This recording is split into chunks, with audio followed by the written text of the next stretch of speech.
कभी आपने शांत बैठकर यह महसूस किया है कि जैसे ही एक समस्या खत्म होती है, उसी समय कोई दूसरी चिंता दरवाजे पर दस्तक देने लगती है। मन में यह प्रश्न कई बार उठता है कि आखिर जीवन में समस्याएं खत्म क्यों नहीं होती? क्यों हर मोड़ पर कोई नई चुनौती हमारा इंतजार करती दिखाई देती है? ऐसा लगता है जैसे जीवन की राह पर चलते हुए कहीं ना कहीं कोई अदृश्य परीक्षा लगातार चल रही है।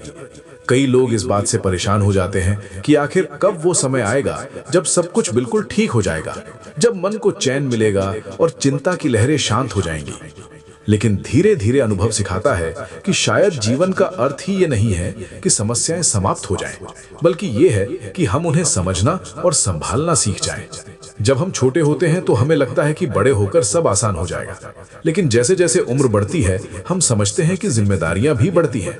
पहले पढ़ाई की चिंता थी, फिर नौकरी की, फिर परिवार की और फिर भविष्य की। एक समस्या खत्म होती है तो दूसरी सामने खड़ी मिलती है। ऐसा लगता है जैसे जीवन हमें हर बार थोड़ा और मजबूत बनाने की कोशिश कर रहा हो। श्रीमद् भगवद गीता में यह बात समझाई गई है कि जीवन परिवर्तन का नाम है और परिवर्तन के साथ परिस्थितियां भी बदलती रहती हैं। यदि सब कुछ स्थिर हो जाए तो विकास रुक जाएगा। जिस प्रकार नदी का पानी बहता रहता है तभी वो स्वच्छ रहता है, उसी प्रकार जीवन में भी चुनौतियां हमें आगे बढ़ने की प्रेरणा देती हैं।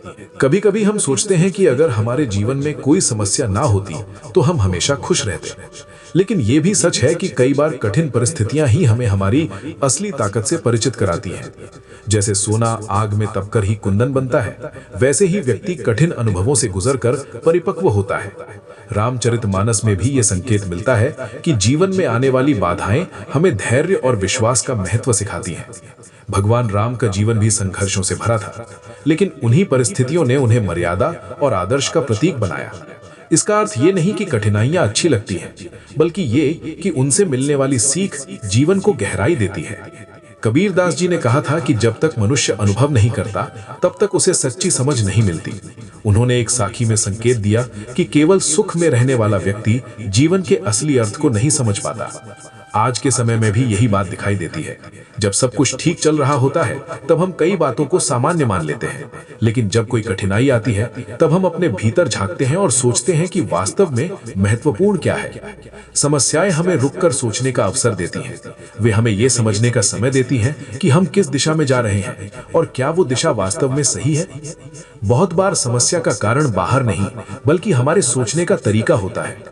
जब मन में डर या चिंता अधिक होती है तो छोटी बात भी बड़ी लगने लगती है। उपनिषदों में कहा गया है कि मन ही बंधन का कारण है और मन ही मुक्ति का कारण है। इसका सीधा अर्थ यह है कि हमारी सोच ही तय करती है कि हम परिस्थिति को कैसे देखते हैं। यदि हम हर स्थिति में केवल नकारात्मक पक्ष देखेंगे तो हमें हर जगह कठिनाई ही दिखाई देगी, लेकिन यदि हम धैर्य से सोचेंगे तो वही परिस्थिति हमें कुछ नया सिखा सकती है। इसका अर्थ ये नहीं कि हम दर्द को अनदेखा कर दें, बल्कि ये कि हम उससे सीखने की कोशिश करें। जीवन में समस्याएं इसलिए भी समाप्त नहीं होती क्योंकि इच्छाएं समाप्त नहीं होती। जब एक इच्छा पूरी होती है तो मन दूसरी इच्छा की ओर बढ़ जाता है। ये मन का स्वभाव है। जैसे ही हमें कुछ मिलता है थोड़े समय बाद वो सामान्य लगने लगता है और हम कुछ नया पाने की इच्छा करने लगते हैं। ये चक्र चलता रहता है। श्रीमद् भगवद गीता में समझाया गया है कि संतुलन का अर्थ इच्छाओं को पूरी तरह छोड़ देना नहीं, बल्कि उन्हें समझना और नियंत्रित करना है। जब व्यक्ति अपनी अपेक्षाओं को संतुलित करता है तो उसके मन में शांति बढ़ने लगती है। सूरदास जी के पदों में ये भाव बार बार आता है कि जब व्यक्ति अपने भीतर विश्वास बनाए रखता है तब कठिन समय भी उतना भारी नहीं लगता। इसका अर्थ ये नहीं कि समस्याएं समाप्त हो जाती हैं, बल्कि ये कि उन्हें देखने का नजरिया बदल जाता है। जैसे कोई व्यक्ति भारी वर्षा में भी छाता लेकर चलना सीख ले तो वर्षा रुकती नहीं, लेकिन उसका असर कम हो जाता है। इसी प्रकार जब मन मजबूत होता है तो जीवन की कठिनाइयां भी उतनी डरावनी नहीं लगती। ये समझ धीरे धीरे आती है और अनुभव के साथ गहराती जाती है। कभी कभी हम दूसरों से अपनी तुलना करने लगते हैं और सोचते हैं कि उनके जीवन में सब कुछ अच्छा है और केवल हमारे जीवन में ही समस्याएं हैं। लेकिन सच्चाई यह है कि हर व्यक्ति अपने स्तर पर किसी न किसी चुनौती से गुजर रहा होता है।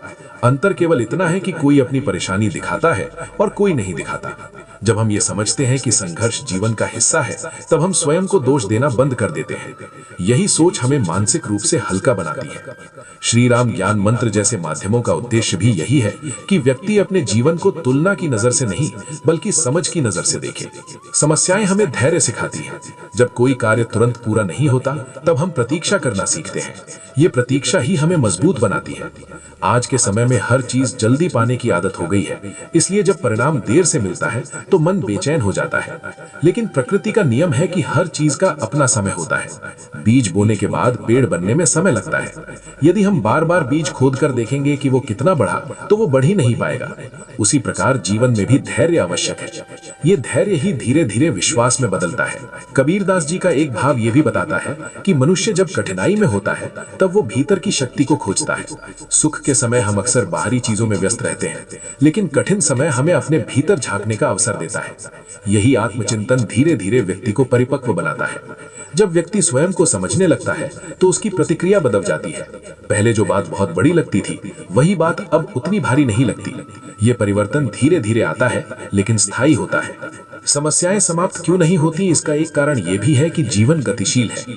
यदि सब कुछ स्थिर हो जाए तो जीवन में उत्साह समाप्त हो जाएगा। चुनौतियां हमें कुछ नया सीखने का अवसर देती हैं। कभी हमें अपने धैर्य पर काम करना पड़ता है, कभी अपने व्यवहार पर और कभी अपने निर्णयों पर। यह प्रक्रिया हमें बेहतर बनाती है। श्री राम ज्ञान मंत्र का संदेश भी यही है कि आध्यात्मिकता केवल पूजा तक सीमित नहीं, बल्कि ये समझ है कि जीवन में आने वाली हर परिस्थिति हमें कुछ न कुछ सिखाने आती है। जब हम ये स्वीकार कर लेते हैं कि समस्याएं जीवन का हिस्सा हैं, तब मन का बोझ कम होने लगता है। तब हम हर कठिनाई को दुश्मन की तरह नहीं, बल्कि शिक्षक की तरह देखने लगते हैं। यही सोच हमें मानसिक रूप से हल्का बनाती है। इसका अर्थ ये नहीं कि हम प्रयास करना छोड़ दें, बल्कि ये कि हम परिणाम को लेकर अत्यधिक चिंता ना करें। जब प्रयास और धैर्य साथ चलते हैं, तब धीरे धीरे रास्ते स्पष्ट होने लगते हैं। यही समझ मानसिक शांति का आधार बनती है। अंत में यही कहा जा सकता है कि समस्याओं का पूरी तरह समाप्त हो जाना शायद जीवन का उद्देश्य नहीं है, बल्कि उन्हें समझकर आगे बढ़ना ही जीवन की कला है। जब हम हर अनुभव से कुछ सीखने लगते हैं, तब कठिनाई भी उतनी भारी नहीं लगती। यदि ये विचार आपके मन को छूते हैं, तो इन्हें अपने जीवन से जोड़कर देखने का प्रयास करें। यदि आपको ये चिंतन उपयोगी लगा, तो श्री राम ज्ञान मंत्र से जुड़े रहें। वीडियो को लाइक करें, अपने विचार कमेंट में लिखें, इसे शेयर करें और बेल आइकन अवश्य दबाएं, ताकि ऐसे ही जीवन से जुड़े विचार और अनुभव आपको आगे भी मिलते रहें। धीरे धीरे समझ बढ़ती है और समझ के साथ मन की शांति भी बढ़ने लगती है।